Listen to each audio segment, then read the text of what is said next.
Hablemos un poco de Nehemías. Nehemías, al igual que Esdras, vienen de parte del imperio persa. Se les otorga permiso para poder ir y reconstruir a Esdras el templo y a Nehemías las murallas. Nehemías era el copero del rey, es decir, era una persona de confianza, era la persona que probaba los vinos antes de que el rey los tomara, es decir, es aquella persona que tenía la copa del rey, probaba el vino de la misma copa del rey frente al rey para que no hubiese problema y el rey pudiera estar tranquilo de que lo que él tomaría sería un vino aceptable. Así que era alguien de confianza de la familia real. Él viene y escucha de las personas que habían quedado después de la invasión de Babilonia, cómo estaba Jerusalén. Y le cuentan que Jerusalén está destruida y que sus muros son destruidos y que la ciudad sigue ardiendo en llamas. Eso obviamente le duele porque es la ciudad de sus padres. Y él solicita al rey permiso para poder ir y reconstruir las murallas de la ciudad donde están las tumbas de sus padres. El emperador da permiso con una condición y es que él regresara. Tú puedes ir, ¿cuánto tiempo te vas a tardar? Tanto tiempo, ok, ve y tú regresas y te vienes conmigo. Y ese fue el llamado de Nehemías.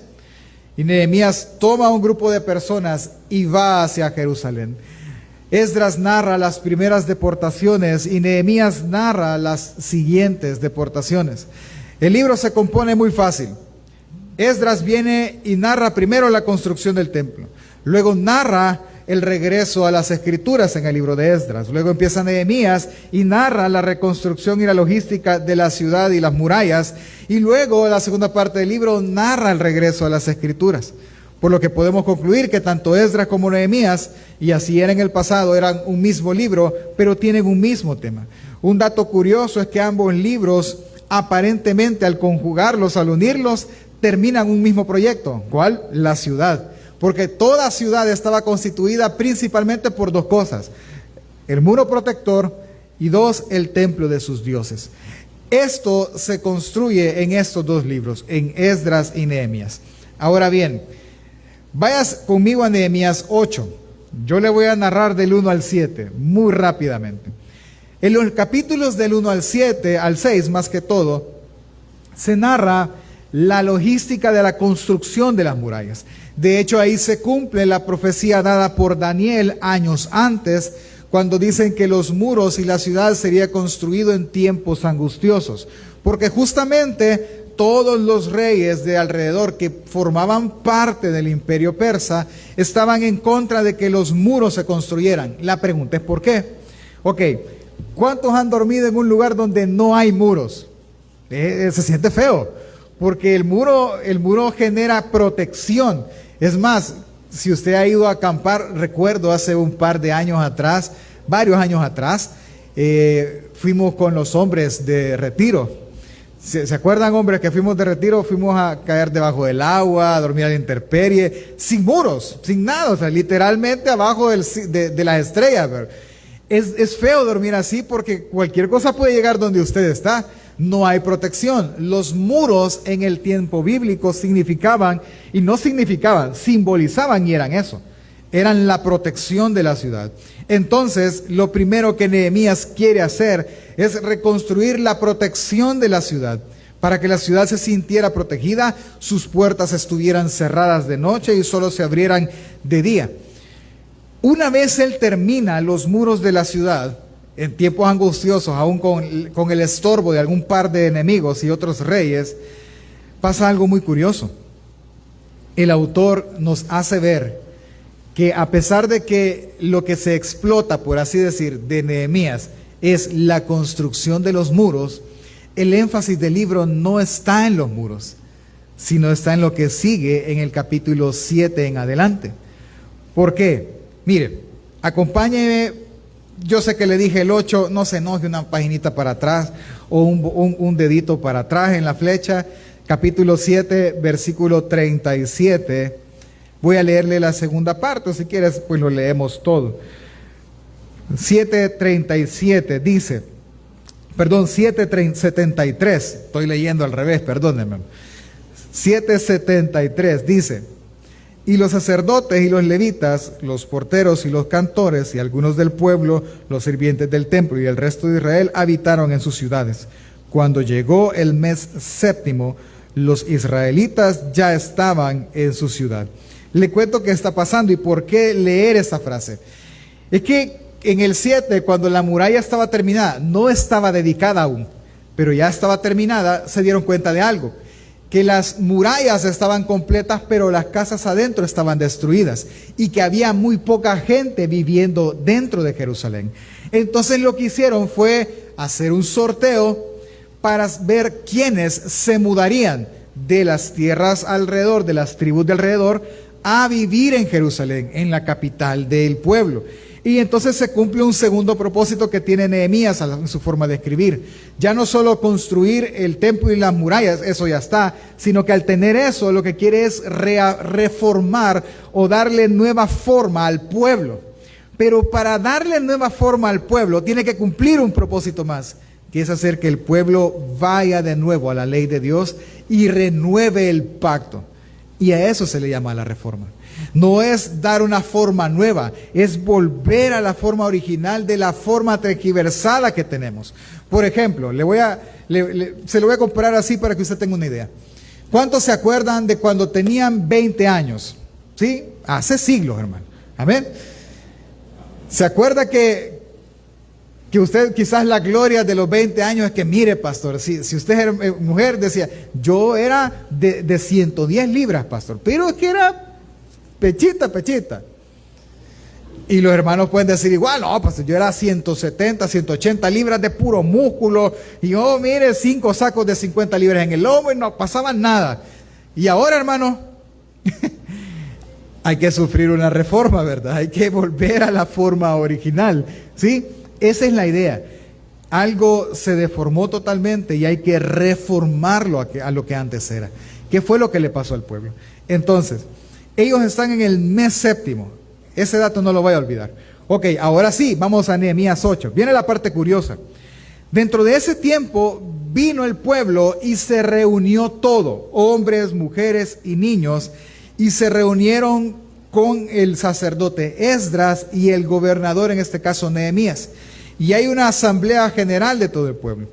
Cuando todo el pueblo está ahí, Esdras empieza a hacer algo. Versículo 3 del capítulo 8 dice que él tomó el libro de la ley y ¿qué hizo? Y leyó el libro delante de la plaza. ¿Cuál libro? Ellos tienen la ley de Moisés, que está constituida por 5 libros. ¿Cuáles son, familia? Excelente, muy bien. No hay regalos para todos, pero muy bien. Qué bueno. Esos 5 libros ellos los empezaron a leer, ¿sí? Ahora, recuerde que esta generación no vivió nada de esos 5 libros, simplemente lo están conociendo. Dice, y leyó el libro delante de la plaza que está delante de la puerta de las aguas, desde el alba hasta el mediodía, es decir, desde que la primera hora de la mañana hasta el mediodía empezaron a leer, en presencia de hombres y mujeres y de todos los que podían entender, y los oídos de todo el pueblo estaban atentos a la ley. Vea, no estaba cualquier persona ahí, estaban los que tenían la capacidad de entender, pero vea lo curioso de esto, habían hombres, mujeres y todos los que podían entender. O sea, no hay una restricción, porque como lo han aprendido en los talleres, la palabra es clara, no es confusa. Esa es una cualidad de la escritura. Ahora bien, pero no solo leían. Ya de por sí leer, yo recuerdo que hace años la Iglesia Central practicaba eso, el 30 y 31 de octubre, y es que leían la Biblia de corrido desde Génesis hasta Apocalipsis, y se tardaban 1 día y medio más o menos. Empezaban, por decir, el 30 a las 8 de la mañana y terminaban el 31 cerca de las 6 de la tarde, sin parar en la noche. Toda la noche era leída y se turnaban las personas para leerla hasta terminar. Ellos estaban haciendo lo mismo, ¿sí? Bueno, nosotros lo estamos copiando. El punto es que ellos en esta ocasión no solo la estaban leyendo. Acompáñenme al versículo 7 y 8 del capítulo 8. Y los levitas, Jesúa, Bani, Sebarías, Jamin, Acub, Sebatai, Odías, Maasías, Kelita, Azarías, Josabed, Anán y Pelai, hacían entender al pueblo la ley. Y el pueblo estaba atento en su lugar y leían el libro de la ley de Dios claramente y ponían el sentido de modo que entendiesen la lectura. Véame de nuevo. Era fácil entender, por ejemplo, Levíticos en el tiempo que Moisés lo dio, porque ellos estaban viendo lo que pasaba. Pero si usted ha leído Levíticos, para empezar no es ni nuestra cultura, hermano. Para seguir, ellos ya habían pasado años de haber sido escrito el libro, de haber sido instaladas todas las leyes, y ahora ellos están recordando. Habían cosas que sin lugar a dudas no iban a entender. Por eso estos sacerdotes no solo la leyeron, sino que le dieron el sentido correcto a la ley para que ellos la entendieran, para que les diera sentido lo que estaban haciendo. Así que ellos vienen y empiezan a hacer algo que por años no habían hecho: leer la ley, aprenderse la ley. Todos los libros, desde el Génesis hasta Apocalipsis. Haga un refresh mental de eso. ¿Cuántas historias no solo hay en el Génesis? ¿Cuántos mandamientos no solo hay en Éxodo? Y de remate, en Deuteronomio vienen y cuentan la segunda ley. Y lo hacen así porque es todo un resumen de las primeras leyes. Ley ceremonial, ley moral, la ley del... ¿Y cuántos mandamientos? Pero ellos debían de saberlo. Y no simplemente saberlo, debían de tener el sentido correcto de cada una de esas cosas. ¿Cuál fue el resultado? Curiosamente, la gente lloraba al escuchar la ley. La gente se conmocionó. La gente estaba contenta. Era lágrimas, no solo, obviamente habían lágrimas de lloro porque entendían que habían pecado en algún momento, pero también eran lágrimas de escuchar palabra de Dios, aquella misma palabra que Él habló a Moisés, que Moisés escribió, que Dios le dictó y la puso en tablas, la puso en pergamino, ahora la está pasando al pueblo a través de los años, y ellos entienden que es la misma boca de Dios que exhaló todas esas palabras. Estando en ese contexto, el mandato de Esdras y Nehemías era que fueran y compartieran, y que no debían de estar tristes, que no debían de llorar por tristeza. Y surge una frase que usted la puede, y espero hoy entienda en qué contexto fue dicha. Capítulo 8, versículo 10 de Nehemías dice: luego les dijo: id, comed grosura y bebed vino dulce. Estos eran actos de adoración en su momento, que habían aprendido a leer la ley. Enviad porciones a los que no tienen nada preparado, porque es día santo es a nuestro Señor. No os entristezcáis. ¿Por qué? Porque el gozo del Señor es vuestra fuerza, dice esta versión. Otras versiones dicen es vuestra fortaleza. Y entendamos entonces qué está diciendo Esdras, qué está diciendo Nehemías. Piense, ¿qué habían terminado de construir? ¿Qué habían terminado de construir, familia? Los muros. ¿Qué eran los muros? Su protección, aquello que les daba confianza, aquello que les daba fortaleza. Si usted lee, por ejemplo, Crónicas, que narra la invasión de Babilonia, lo que hacían las ciudades era esto: venía, ahí está el imperio babilónico, cerrémonos, y se cerraban, y nadie entraba. El problema es que no podían pasar años así, y a eso se llamaba un sitio. Pero mientras las murallas estuvieran de pie y las puertas cerradas, adentro ellos estaban con vida. A menos que se les acabara la comida, que no iba a pasar rápido, pues, pero estaban con vida. Era su protección, ¿sí? La Nueva Jerusalén tendrá sus murallas. Cuando en Ezequiel se narra el nuevo templo, tenía sus murallas. Es que las murallas eran símbolo de protección. ¿Se acuerda alguien que me diga una ciudad importante que tenía muros y puertas bien cerradas? Jericó. ¿Por qué era una ciudad impenetrable? Por sus muros. Pero Dios demostró que no hay protección humana que pueda contra él en Jericó. Ahora Nehemías intencionalmente les dice: señores, no son los muros su fortaleza, no son los muros su protección. ¿Qué debe de ser su protección y fortaleza? El gozo del Señor. Eso debe de ser. No hay nada más fuerte que el gozo que viene de parte del Señor. Esa es tu fortaleza. Él está aludiendo al lugar. No le den importancia a los muros. El gozo del Señor es tu fortaleza, no estos muros. Es Él lo más importante, más que los muros que hemos construido. Y es ahí donde se cumple el propósito. Esdras no iba de parte de Dios solo a construir paredes. Esdras iba de parte de Dios a edificar una reforma en su pueblo, a hacer que el pueblo regresara a deleitarse en esta escritura. Porque lo sabemos, la intención en este punto es que los judíos no debían de alegrarse en la fortaleza física que ahora tenían, sino en Dios, que sí es su fortaleza, que sí es su Dios. ¿Cómo lo sabemos? Porque pasaba algo. Vamos a leer versículo 12. Y todo el pueblo fue a comer y a beber y a obsequiar porciones y a gozar grande alegría, porque habían entendido la palabra que se le había enseñado. Ese día, al terminar, ellos entendieron que no eran las murallas, ellos entendieron que era la ley. ¿Por qué no confiaron en las murallas? ¿Qué tuvieron que haber leído en la ley? Que sus padres, guiados por Josué, Dios les dio el poder conquistar Jericó.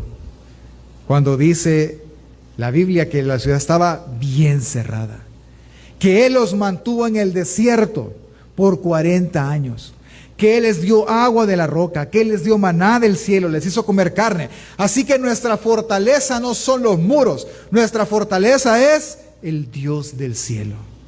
Y se van contentos, porque por primera vez en muchos años entendieron la escritura. Y se van contentos. Ese fue el día 1. Día 2, al siguiente día, versículo 13 al 15. Al día siguiente se reunieron los cabezas de familia de todo el pueblo, sacerdotes y levitas, a Esdras el escriba, para entender las palabras de la ley. Vienen, se vuelven a reunir, ya nos gustó, ¿verdad? Seguimos explicando la ley. Versículo 14. Y hallaron escrito en la ley del Señor que había mandado por mano de Moisés que habitasen los hijos de Israel en tabernáculos en las fiestas solemnes. ¿En cuál mes? ¿Y en qué mes estaban ellos? ¿Se acuerda que leímos que estaban en el mes séptimo? Pues al leerlo se dan cuenta que en ese mes ellos tenían que habitar en tabernáculos. Y dicen, señores, queremos hacerlo bien, entonces hagámoslos bien. Vamos y salgamos de nuestra casa, construyamos en nuestros patios tabernáculos y vivamos en tabernáculos. Versículo 15. Y que hiciesen saber y pasar y pregonar por todas sus ciudades y por Jerusalén, diciendo: salid al monte y traed ramas de olivo y de olivo silvestre y arrayán de palmera y de todo árbol frondoso para hacer tabernáculos, como está escrito. Y ellos empiezan ahora.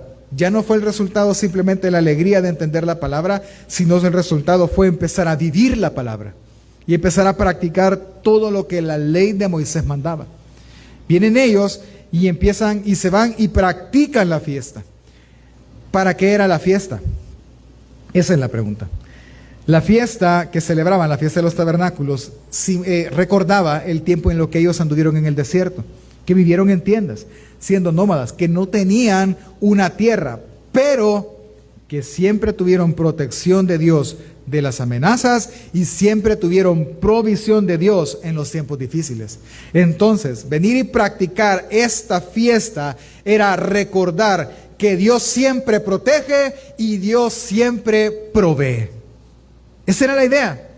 Así que ellos empiezan a grabar eso en su mente, no solo en un conocimiento, sino en practicarlo. Y durante esas fiestas que duraban 7 días, leyeron todo el Pentateuco. Y siempre la palabra, siempre la palabra, siempre la palabra. Luego de esto, ellos llegan a una conclusión 3 semanas después. Veamos cómo vamos. Día 1, leen y les explican la palabra al punto que la entienden que Dios es su fortaleza, entienden que el gozo del Señor es lo que les debe de animar, entienden y se vuelven tan alegres porque es clara la escritura para ellos. Día 2 se encuentran que hay una fiesta que deberían de estar conmemorando, así que la conmemoran y empiezan a hacer durante 7 días la lectura de la ley y 3 semanas después toma todo el pueblo una resolución. ¿Cuál? Capítulo 9, versículo del 1 al 3. El día 24 del mismo mes, el séptimo, se reunieron los hijos de Israel en ayuno y con cilicio y tierra sobre sí.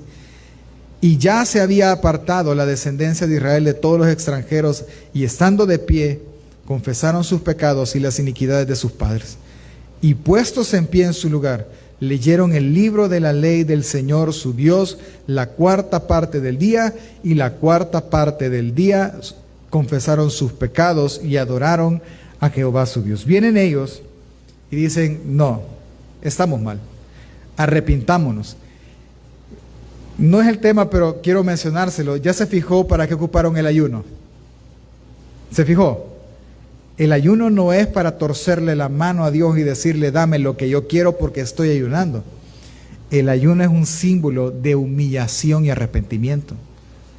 Es un símbolo de que quien manda es Él, no el que está ayunando. ¿Sí? Así que ellos vienen y se arrepienten no solo de sus pecados, sino de los pecados de sus padres, porque saben que todo el pueblo ha pecado. Y vea, voy a hacer una pregunta. ¿Cuántos tomaron un día esta semana, no importa cuál día, para confesar sus pecados? ¿Cuántos tomaron un tiempo para hacerlo? ¿Cuánto se tardó? ¿Sabe cómo confesamos nuestros pecados nosotros? Señor, te pido perdón por mis pecados, soy malo, Dios, perdóname. Pero gracias porque tú me das mi perdón. ¿Cuántos confiesan así sus pecados? ¿Cuántos de los que estamos casados, si llegáramos donde nuestras esposas, los esposos, le dijéramos, mira, te vengo a confesar mi pecado, ¿me perdonás? ¿Qué va a decir la esposa? ¿Cuál va a ser la pregunta que va a hacer? ¿Y qué hiciste? No, ya te confesé mi pecado. No me has dicho ni qué has hecho, solo me has dicho que has hecho algo malo, pero no me has dicho qué. No, pero ya te lo confesé, perdóname. Eso no es confesar. Confesar, ellos tomaron la cuarta parte del día. ¿Cuántas horas tiene el día? ¿Entre 4? 6. A uno vi que les trabaron los ojos, hermano. Se le fue ahí. 6. Quiere decir que ¿cuántas horas estuvieron ellos confesando sus pecados? 6 horas. ¿Y nosotros nos tardamos 5 minutos? Bueno, exagerando, ¿verdad? Ellos fueron pecado por pecado. ¿Sabe cómo oraron? Le dejo una tarea. Lea el capítulo 9. Ellos oraron desde que desde que entraron a Egipto, confesando cada pecado que habían hecho desde ahí hasta ese día. 6 horas. Confesando todo lo malo que habían hecho, y 6 horas leyeron la palabra. Increíble. Ese fue el resultado. Y la conclusión, ¿cuál fue? Versículo 38 del capítulo 9. A causa pues de todo esto, nosotros hacemos fiel promesa y la escribimos, firmada por nuestros príncipes, por nuestros levitas y por nuestros sacerdotes. Y si usted se toma el tiempo, déjeme ver, aquí tengo mi Biblia, si usted se toma el tiempo, si yo no mal recuerdo, no solo la firman, sino que el libro de Esdras dice quiénes la firmaron. No solo es como nosotros, hermano, haga un pacto ahí usted solo y Dios. No, ellos no. ¿Quiénes vamos a hacer un pacto? Vení firmar. Y va a quedar escrito quienes nos comprometimos a guardar la ley de Dios. Y van y escriben, y están los nombres escritos. Capítulo 10, usted lo puede ver. Quienes sí firmaron. Y está en la lista de nombres.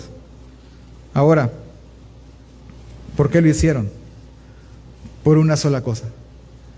Porque ellos entendieron la ley. Ellos entendieron la palabra. Ellos dijeron, no lo estamos haciendo bien. Ellos, a este nivel, hermano, se olvidaron de las murallas. ¿Cuál es su enfoque ahora? La ley del Señor, la Escritura. Y hacen compromiso, capítulo 10, versículo 29.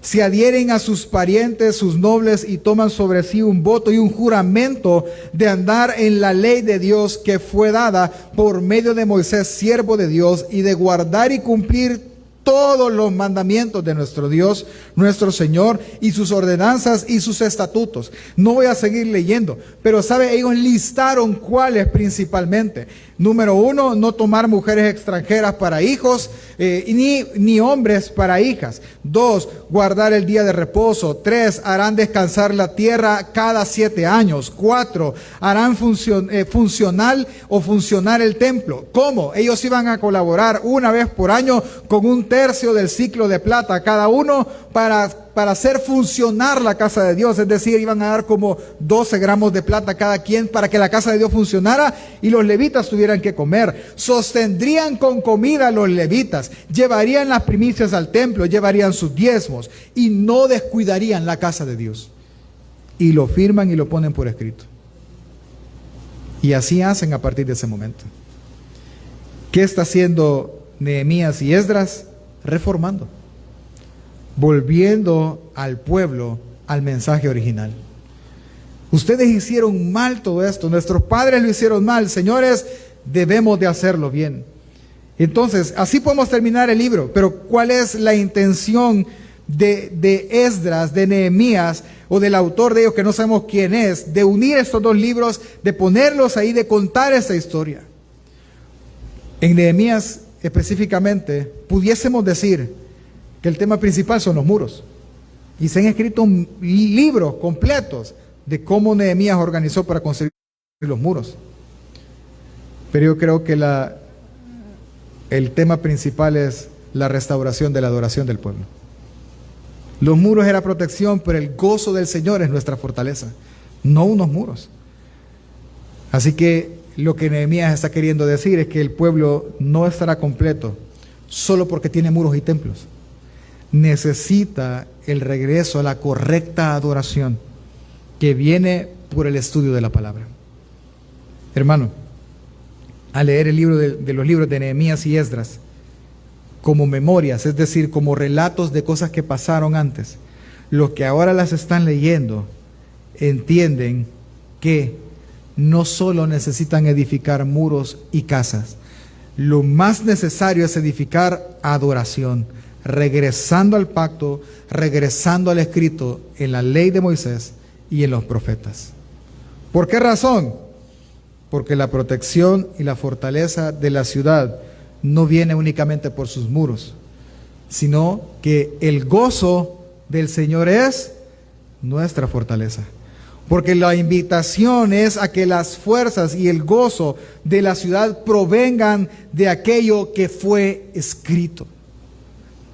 Eso ellos tienen que tener y nunca olvidar. Nunca olvidar que no es los muros, nunca olvidar que fueron las casas. No, es el gozo del Señor nuestra fortaleza. Es la escritura de donde nosotros tomamos fuerza. Por eso me voy a detener la primera vez. Por eso es que lo que está haciendo Nehemías no solo fue de forma los muros, sino que también fue de fondo el pacto. Le voy a hacer una pregunta. No la suelo hacer, pero la ocasión lo permite, hermano. Así que para ir terminando le voy a hacer una pregunta. Si yo le dijera a usted, hermano, haga un pacto con Dios y prométale a Dios ahí que usted va a cumplir la ley de Dios al pie de la letra. No me levante la mano ni me mire mal. ¿Cuántos lo harían? Alguno me dijera, no, pastor, pero es que la Biblia dice que no hay que hacer votos a la ligera. Pero bien se casó, ¿verdad? Es que entiende el punto. Cuando uno se casa, ¿por qué se casa? ¿Por loco? No voy a decir otra palabra. No. ¿Por aventado? No. ¿Por qué se casa? Por ingenuo. ¿Sí o no se casa por amor? Ya les he dicho que la que más fe pone en este volado es la mujer, más que el hombre. Porque la mujer le está creyendo al hombre que tiene enfrente que la va a poder sostener hasta que la muerte los separe. Y que, hermanas, ¿y qué le garantizaba eso a ustedes? Ay, pastor, uno de cipote, ¿verdad? Imprudente, ¿verdad?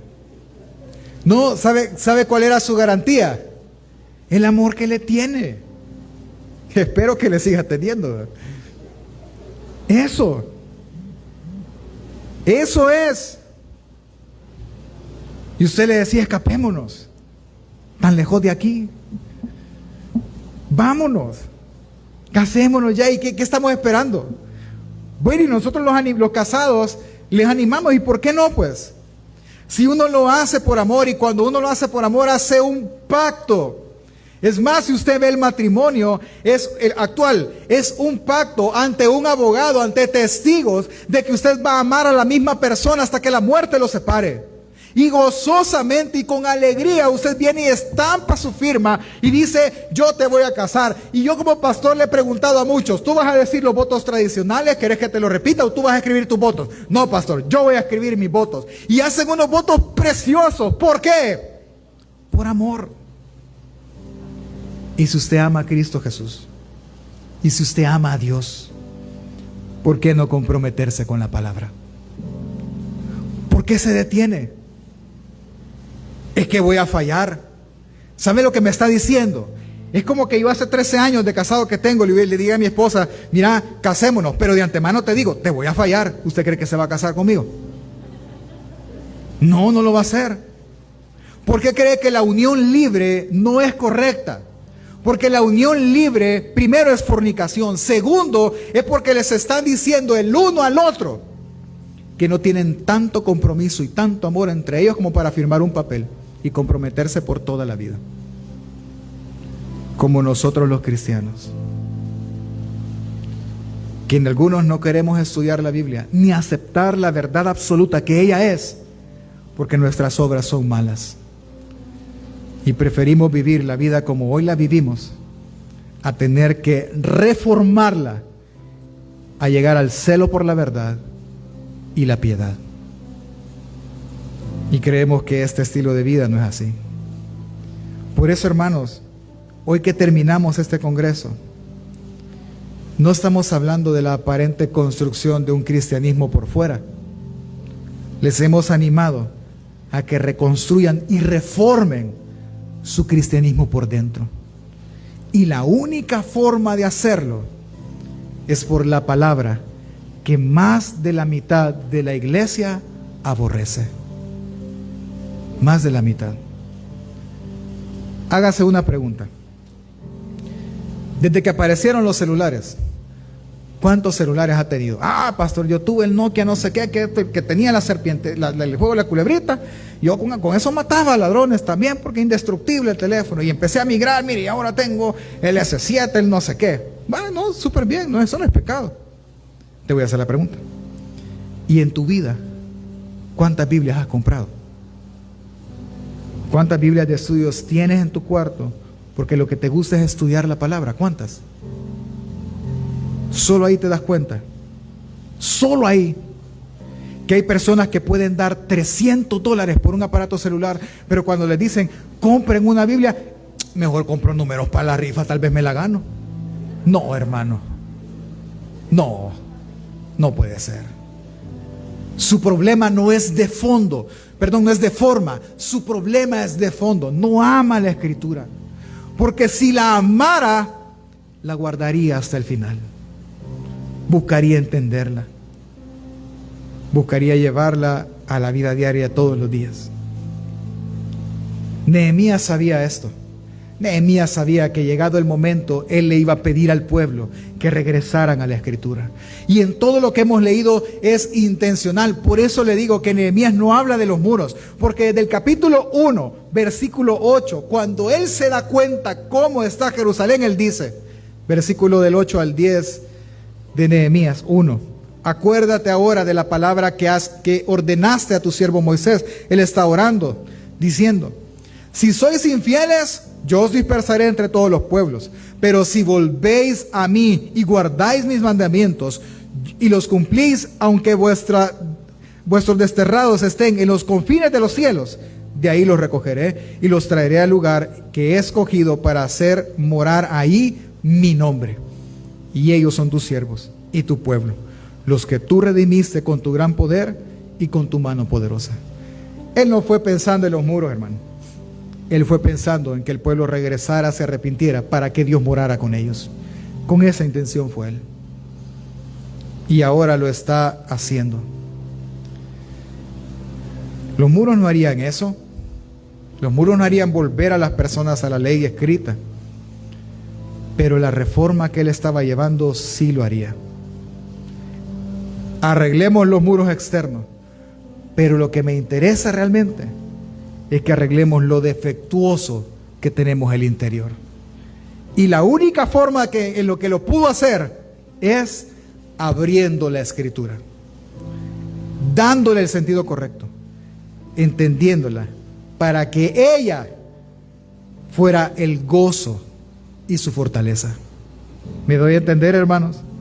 Por lo tanto, el llamamiento de Nehemías es: no solo es necesario edificar muros o edificar casas, lo más necesario es reedificar la adoración, regresando al pacto y regresando a lo escrito en la ley de Moisés y en los profetas. Y así lo hicieron. Ahora te digo a ti, no es necesario edificar casas, edificar carreras. Puedes hablar 300 idiomas si tú quieres. Lo necesario es que reedifiques la adoración a Dios.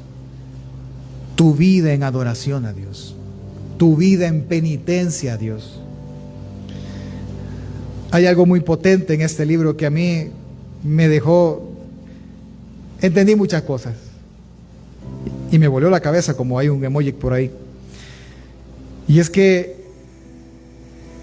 la fuerza de una persona no debería de venir por los recursos que posee, por las oportunidades que se le presentan, por lo que es, empresario o profesional o ambos, por la familia que posee y los logros alcanzados. No debería de venir ahí la fuerza de una persona.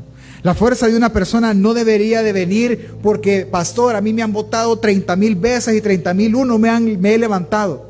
No, a mí nadie me destruye, aunque yo me levante mal los lunes, yo termino la semana en victoria porque yo puedo hacer todas las cosas. No debería de venir su fortaleza de ahí. La fortaleza de una persona debería de venir por el gozo del Señor. Porque el gozo del Señor es nuestra fortaleza. No los muros, no lo bueno que usted es, no su carrera, no su familia, no sus logros, sino el Señor. Así como Nehemías lo que buscaba era la adoración y restaurar esa relación, así también lo buscaron los reformadores. Los reformadores buscaron que la gente desapareciera de ellos la culpa por el pecado. Ellos entendieron que podían ser libres únicamente en Jesús de esa culpa, porque la vida plena que ellos predicaban, solo Jesús, por medio de la Escritura, la podía otorgar. Porque si algo hace fuerte, se hace fuerte. Porque si una fortaleza el hombre debería tener, no es por lo que posee. Si una fortaleza usted tiene, que sea el gozo del Señor, hermano. Así que no llores, no te lamentes por los muros físicos que aún no construyes. No te lamentes porque no terminas tu carrera. No te lamentes por donde naciste. No te lamentes por las oportunidades que no tienes. No te lamentes por ellos. No te lamentes porque tus hijos no te hagan caso. No te lamentes porque con tu esposo no se llevan bien. No te lamentes por eso. Laméntate porque de la palabra no viene el gozo de tu salvación. Por eso sí, laméntate. Preocúpate porque el gozo del Señor sea tu fortaleza. Preocúpate porque Él te conozca a ti y te otorgue su perdón en los méritos de su propia muerte. Por eso preocúpate. No te preocupes por lo demás. No reformes solo el exterior, porque ve al que tiene la par, atrás, enfrente, ve alrededor. Él es cristiano, aparenta cristianismo, ¿sí o no? Claro que sí. Pero no te preocupes por el exterior de tu ser, sino también por el interior, porque ¿por qué hacerlo? Porque preocuparte por tu interior será medicina a tus huesos y sustento a tu alma. Ahora entendamos lo que dijo Pablo. Filipenses capítulo 4, versos del 10 al 13 dice: Pablo escucha lo que está haciendo. Él está en la cárcel. Él está había pasado mucha necesidad y la iglesia de Filipenses le había mandado una ofrenda a él. Y Filipenses es la carta de acuse de recibido, es decir, él está diciendo, ya lo recibí, muchas gracias. Pero cuando dice eso, versículo 10 dice, en gran manera me he gozado en nuestro Señor que ustedes hayan continuado teniendo cuidado de mí como lo tienen todavía, aunque no había podido continuar teniéndolo.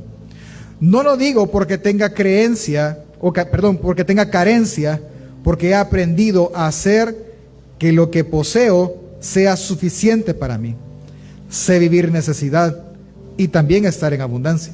En todo y para todo he sido entrenado, tanto para estar saciado como para tener hambre, tanto para la abundancia como para la escasez. ¿Por qué? Porque todo lo puedo en Cristo, Él está diciendo, nada fuera de Cristo Jesús me hace fuerte, nada me consuela, nada me ayuda.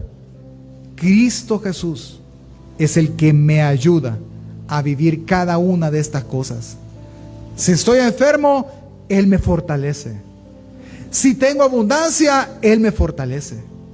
Porque sin duda alguna, Él leyó Nehemías y Él dijo, no son los muros, no son las ciudades, es el gozo que el Señor provee mi fortaleza. Así que Él puede sufrir lo que Él sufrió, puede tener la escasez que usted tenga, puede tener emociones encontradas. Él estaba en la cárcel, hermano, Él estaba a punto de morir, tenía sentencia. Él pudo superar cada situación difícil que Él tenía por una sola razón, porque el gozo de su vida era el Señor y el Señor era su fortaleza. Y la única forma en que Él lo pudo lograr es por la palabra escrita. Es que al regresar a la palabra escrita y por medio de ella conocer a Cristo Jesús, ganamos fortalezas en la angustia, fortaleza en la separación, fortaleza en la enfermedad, fortaleza en la escasez, porque Él es nuestra fuerza, porque Él es el gozo de nuestra salvación, y del gozo que de Él viene emana nuestra fortaleza. Por lo que la intención de Lutero y de los demás reformadores, al gritar regresemos a la palabra, creer solo o únicamente en Cristo, era porque de Él viene la protección y de Él viene la fortaleza. Tanta fortaleza da la palabra mostrándonos a Cristo, que en la época de las persecuciones, los cristianos, algunos de ellos dijeron estas palabras antes de morir, antes de leérselas. Entiendan, yo no sé cómo, por ejemplo, Jerónimo de Fraga, Policarpo, pudieron hablar palabras tan bonitas estando colgados en una hoguera. Pero al leer y entender Nehemías, entiendo una sola frase, es que el gozo del Señor es nuestra fortaleza. Y solo lo va a poder entender cuando usted estudie las Escrituras. Solo ahí. Y estos cristianos enfrentaron la muerte por esa gran verdad. Por ejemplo, vea la pantalla conmigo, por favor. Santa Perpetua dijo, yo soy una cristiana, yo no me puedo llamar pagana o de cualquier otra religión, porque yo soy una cristiana y así quiero ser siempre. Y fue martirizada. Santa Crispina dijo, mi Dios, quien es y permanece para siempre, me envió a nacer, me dio una buena salud y a través del agua saludable del bautismo, Él está en mí, ayudándome, tranquilizando a su esclava. Por esto yo no hago el sacrilegio de adorar ídolos.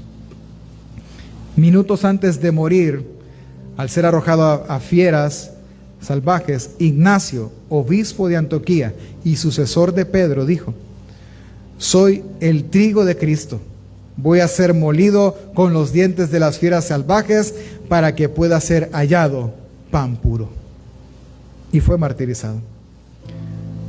Dominico, erudito militar y evangelista protestante, dijo, mis doctrinas, no sostengo doctrinas propias, Lo que predico son las doctrinas de Cristo, y por estas daré mi sangre. Me consideraré feliz de poder padecer por causa de mi Redentor. Jerónimo de Fraga dijo: venid aquí y prended el fuego delante de mi cara. Y si le hubiera temido a las llamas, no habría venido a este lugar. A ti, oh Cristo, te ofrezco esta alma en llamas. Él estaba en la hoguera, pero el que más me emocionó fue Policarpo. Policarpo se cree que es el venerable obispo de Esmirna. ¿Qué es? ¿Y Esmirna qué? Una de las 7 iglesias del Apocalipsis. Una iglesia sufriente. Él era el obispo de esta iglesia. Y cuenta la historia. Se ocultó al oír que le estaban buscando, pero fue descubierto por un niño. Tras dar una comida a los guardias que le habían prendido, les pidió 1 hora de oración, lo que le permitieron. Y oró con tal fervor que los guardas que le habían arrestado sintieron averío hecho, es decir, se arrepintieron de lo que hicieron. Sin embargo, lo llevaron ante el procónsul y fue condenado y quemado en la plaza del mercado. El procónsul le apremió diciendo: jura y te daré la libertad, blasfema contra Cristo. Y Policarpo respondió: durante 86 años le he servido y nunca he hecho mal alguno. ¿Cómo voy yo a blasfemar contra mi rey que me ha salvado? En la estaca fue solo atado y no clavado como era la costumbre. Hablando de él, lo tienen en la estaca de la hoguera, lo tenían que clavar, pero en misericordia no lo clavaron, solo lo ataron, porque les aseguró que se iba a quedar inmóvil. Al encenderse la hoguera, las llamas rodearon su cuerpo como un arco, sin tocarlo. Entonces dieron orden al verdugo que lo traspasara con una espada, con lo que manó de tal cantidad de sangre que apagó el fuego. Sin embargo, se dio orden por instigación de los enemigos del evangelio, especialmente judíos, de que su cuerpo fuera consumido en la hoguera, y la petición de sus amigos que querían darle cristiana sepultura fue rechazada. Sin embargo, recogieron sus huesos y lo hicieron enterrar decentemente. ¿Cuántos tienen tal convicción en las Escrituras de hacer esto? De decir: no me claves, no me voy a mover, aquí me voy a quedar. Piense, haga la cuenta. Si él había servido a su Señor 86 años, ¿cuántos años tenía? Y él dijo: no me voy a mover. Y si usted entendió el relato, él se queda quieto en la hoguera, amarrado. Le dan fuego y el fuego no lo toca. Por eso le clavan una lanza en su costado y sale tan cantidad de sangre que apagó el fuego y tienen que volverlo a encender hasta quemar el último hueso de su cuerpo. Muy probablemente Policarpo ya no estaba ahí, porque creía en las Escrituras. Él ya estaba en la presencia de su Señor. ¿Cómo estos hombres pudieron hacer tal cosa y decir tales palabras y morir de esa manera, pastor? Porque descubrieron a Cristo por medio de la sola Escritura. Aprendieron que son salvos solo por fe, por la sola gracia y para su sola gloria. La frase es muy bonita, pero no la va a entender si no es por medio de las Escrituras. Por eso, ¿sabe qué aprendieron ellos? Que el gozo del Señor es nuestra fortaleza. Aunque deshecha está mi carne, dijo Job, con mis ojos he de ver al Señor. Por tanto, hermanos que están acá y apartaron toda una mañana para oír esto, no puedes edificar tu vida a la luz del estándar y del tipo de vida que este mundo ofrece y las metas que te plantea. Debes edificar tu espíritu y vida por medio únicamente de la palabra. Y el gozo que ella provee será tu fortaleza. No hay otra razón más. ¿Cómo podemos aplicar esto rápidamente, pastor? Ok. Uno, el beneficio de regresar a las Escrituras no es solo que, por ejemplo, en la Reforma se afectó toda la sociedad europea. No, no solo afectarás tu familia, no. El beneficio más grande es que primeramente afectarás tu vida. Al mostrarte a Cristo, las Escrituras te convencerá de pecado y Dios salvará tu alma. Y el primer beneficiado serás tú. Así que yo tengo una sola invitación que hacerte. Regresa a la Escritura. Regresa a la lectura y a la meditación de la Biblia todos los días y en cántico. Cada vez que la duda venga por las circunstancias que vengan a tu vida, hermano, vaya a las Escrituras. El Salmo 119 dice: si tu ley no hubiese sido mi delicia, ya en mi aflicción hubiera perecido. Nunca jamás me olvidaré de tu mandamiento, porque con ellos me has vivificado, me volviste a la vida. Número 3, ¿qué puedes hacer? Infórmate de las doctrinas de la gracia, infórmate de las 5 solas, lee la palabra hasta que ellas sepan como miel en tu paladar y como sustento y medicina a tus huesos. Lee tu Biblia todos los días, poco a poco estúdiala y poco a poco ponla por obra.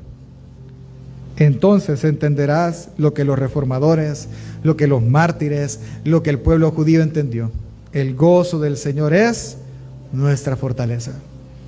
El 31 de octubre de 1517 inició lo que hoy se llama la Reforma Protestante. Justificados pues por la fe, decían, salvos por la sola gracia, solo por la fe, para dar solo a Dios la gloria. ¿De dónde tomaron fuerzas para hablar así, pastor, los reformadores? ¿De dónde, familia? De la sola Escritura. De ningún lado más. Ponte de pie, hermano. Ahí donde estás. Por lo tanto, recuerda y llévate esto en tu mente. No edifiques tu vida a la luz de los estándares y metas de este mundo. Debes de edificar tu espíritu y tu vida por medio de la palabra. Y el gozo que la palabra provee será tu fortaleza. ¿Cuántos necesitan fortaleza de parte de Dios, hermanos?